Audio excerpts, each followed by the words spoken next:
Welcome back. The Modi government had announced gallantry awards for 6 members of the UP-STF team, but now these awards have become a political tool. On one hand, our police personnel work day and night to maintain law and order, while on the other, the Samajwadi Party is raising questions about their bravery. These 6 UP-STF officials were involved in gunning down slain mafia Atiq Ahmed's son Asad and his aide Mohammad Ghulam in retaliatory firing in Jhansi in April 2023. Samajwadi Party MP Ruchi Veera has strongly condemned the government's decision to award medals to personnel involved in encounters, calling it shameful. Another SP leader also expressed similar views, saying that the present government is doing politics of fear by using bulldozers. Listen in. मौजूदा सरकार है, लगातार चाहे bulldozer हो, तो ये संदेश दे रही है कि जो हम भय की राजनीति का प्रयोग कर रहे हैं, लेकिन अब लोग जागरूक हैं और जो ये संदेश देने का काम कर रहे हैं। हमने देखा मैनपुरी में भी किस तरह बुलडोजर लाके ये संदेश दिया गया था भय की राजनीति का। देखिए, ये तो मेरा ख्याल है डेमोक्रेसी के लिए बहुत ही शर्म की बात है कि किसी की इतने सारे पुलिस वालों के सामने इस तरह से हो जाए, तो ये तो मतलब बहुत ही लचर व्यवस्था है और इन चीज़ों को देखना चाहिए, ना कि बुलडोजर की राजनीति से काम नहीं चलेगा। इन चीज़ों को बड़े मतलब अफसोस की बात है। सम्मानित किए जाना, मैं क्या कहूँ, मैं तो भाई अगर कुछ अच्छा काम किया होता उन्हें तो सम्मानित करते। अब ये क्या कि आपने मतलब इस तरह से एनकाउंटर, आप जानते हैं कैसे होते हैं encounter.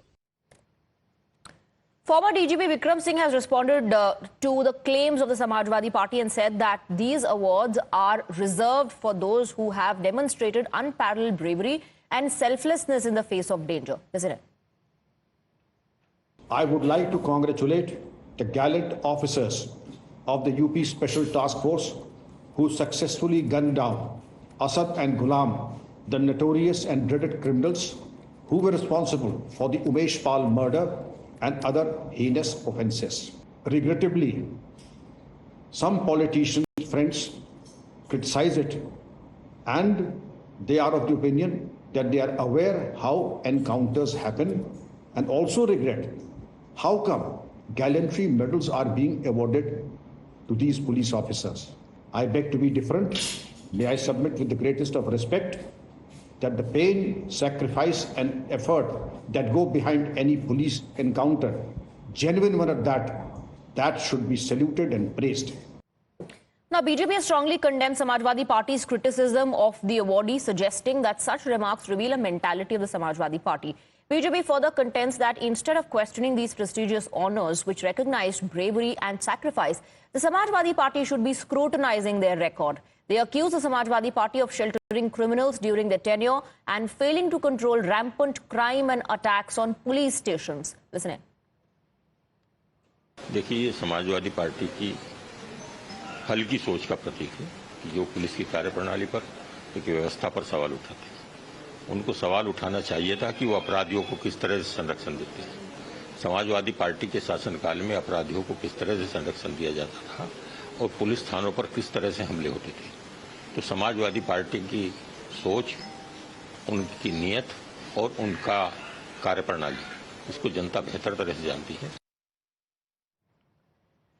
Let's in fact go across to Manish joining us on the broadcast with more details. Manish, ये अब एक राजनीतिक मुद्दा बन गया है। समाजवादी पार्टी कह रही है कि ये गलत कल्चर है जिसको बीजेपी आगे बढ़ाने की कोशिश कर रही है कि बुलडोजर का डर दिखाया जा रहा है, एनकाउंटर का डर दिखाया जा रहा है। बीजेपी पलटवार करते हुए कह रही है कि ये समाजवादी पार्टी की मानसिकता को दर्शाता है।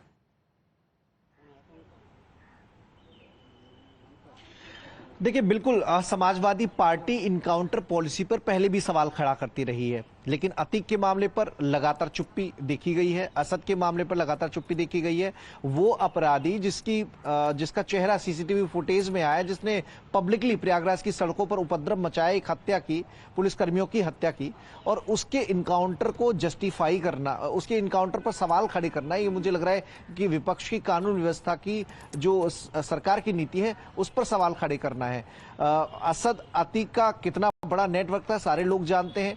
क्या क्या उन्होंने आपराधिक घटनाओं को अंजाम दिया है वो भी रिकॉर्ड में दर्ज है। बावजूद इसके जो पुलिसकर्मी हैं उनका आत्मविश्वास बढ़ाकर, उनका मनोबल बढ़ाने की कवायद करने के बजाय इस तरह से सवाल उठाकर चीजों को खराब करने की कोशिश समाजवादी पार्टी कर रही है। जो मुरादाबाद की सांसद है रुचवीरा, वो जो लॉ एंड ऑर्डर और जीरो टॉलरेंस की जो सरकार की पॉलिसी है, शायद वो उन्हें रास नहीं आ रही, जिसके चलते वो इस तरह की बातें कर रही हैं। जरूरत उत्तर प्रदेश को इस बात की है कि यहाँ पर लॉ एंड ऑर्डर मेंटेन रहे, जिसके चलते इन्वेस्टमेंट आए, रोजगार के मौके बढ़े, हर व्यक्ति यहाँ पर चैन की सांस ले, रात को बेरोक टोक महिलाएं सड़कों पर घूम सके। ऐसी कवायद में योगी सरकार जुटी है।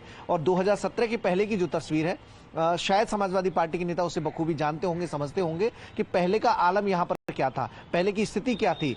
कानून व्यवस्था के मोर्चे पर ही सरकारें बनी और बिगड़ी हैं, इसका उत्तर प्रदेश गंवा रहा है। लेकिन बावजूद इसके इस तरीके से अगर कोई सरकार कड़े फैसले लेकर अपराधियों के खिलाफ इस तरह की नीति अपना रही है, जहां पर अगर कोई अपराधी पुलिस पर फायर करता है तो बचाव में पुलिस की मजबूरी बन जाती है कि उस पर फायर करे, और उसी कार्रवाई में असद की मौत हुई थी, असद के साथ गुलाम की मौत हुई थी।